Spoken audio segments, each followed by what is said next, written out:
আমি একটাই কথা বলবো, এরা তো ছাত্র না, এরা they are sponsored by some international conspiracy ফান্ডের দ্বারা স্পন্সার্ড, আমার যেটা মনে হয়েছে। কারণ সাংবাদিকদের উপরে আক্রমণ আজ অব্দি ভারতবর্ষের ইতিহাসে কখনো হয়নি, যেভাবে আমরা দিল্লিতে দেখলাম, যেভাবে গতকাল কলকাতায় আমাদের এখানে দেখলাম।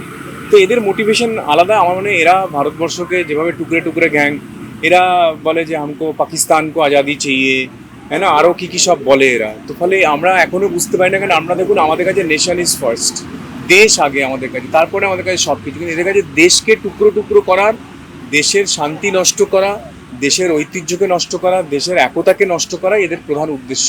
ফলে আমি মনে করি না যে এরা কোনো রাজনৈতিক দল, কারণ একটা রাজনৈতিক দলের তার আদর্শ হওয়া উচিত প্রথম তার দেশ, দেশের মানুষ, দেশের মানুষের উন্নয়ন। এদের তো অন্য অন্য কী সব এরা স্লোগান দেয় যে আমরা পাকিস্তান চাই। এরা যে কবিতা বলে, সেই কবিতা পাকিস্তানের কোনো কবির উর্দু ভাষায় লেখা কবিতাকে এরা পাঠ করে। মানে আমি যেটুকু দেখছিলাম, তো লজ্জাজনক ঘটনা। সাংবাদিক এবং মহিলা সাংবাদিক তাদের ওপরে যেভাবে আক্রমণ করেছে, আমরা তার তীব্র প্রতিবাদ করেছি এবং তার জন্য আমরা কালো ব্যাচ পরে মাননীয় মুখ্যমন্ত্রী শুভেন্দু অধিকারী মহাশয়ের নেতৃত্বে আজকে আমরা কালো ব্যাচ পরে মাঠে নেমে আমরা তার প্রতিবাদ জানিয়েছি।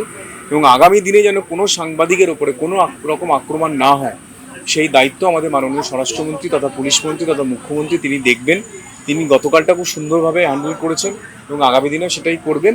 আমি একজন বিধায়ক হিসেবে একটাই কথা বলতে পারি যে আমাদের রাজ্য সরকার যেন আমাদের সাংবাদিক, আমাদের প্রত্যেকটি মানুষ, প্রত্যেক জনসাধারণ সবাইকে সুরক্ষা দিতে পারে, সেই ব্যবস্থা যেন চলে, সেইটা আমার এক এবং একমাত্র কর্তব্য, দায়িত্ব এবং ধর্ম।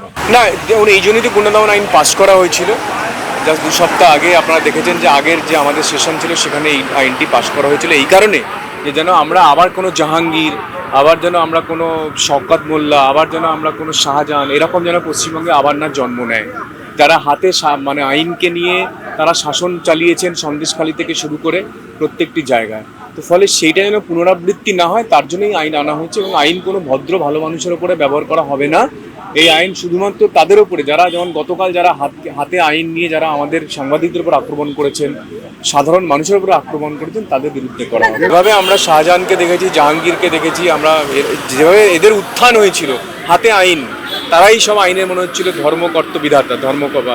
সেইটার না, এরা তো আমি আপনাকে শুরুতেই বললাম যে এরা পলিটিক্যালি মোটিভেটেড, পলিটিক্যালি স্পন্সর্ড এবং এর পিছনে ইন্টারন্যাশনাল যে কনস্পিরেসি আছে। ভারতবর্ষের যেহেতু এত বড় একটি দেশ এবং আমাদের প্রধানমন্ত্রী যেভাবে সারা বিশ্বেতে বিশ্বগুরু হিসাবে মানে কি বলে প্রশংসনীয়, এবং আপনারা দেখেছেন যেখানেই যান, সে অস্ট্রেলিয়া হোক কি সে আমেরিকা হোক, সে কি ইউকে হোক, যেখানে কি ফ্রান্স হোক, যেখানেই যান দেখেছেন সেখানে মানুষ কীভাবে নরেন্দ্র মোদীজিকে ওয়েলকাম করেন। ওটা তো আর আপনি আমি তৈরি করতে পারবো না, ওগুলো তো এআই দিয়ে তৈরি করা নয়।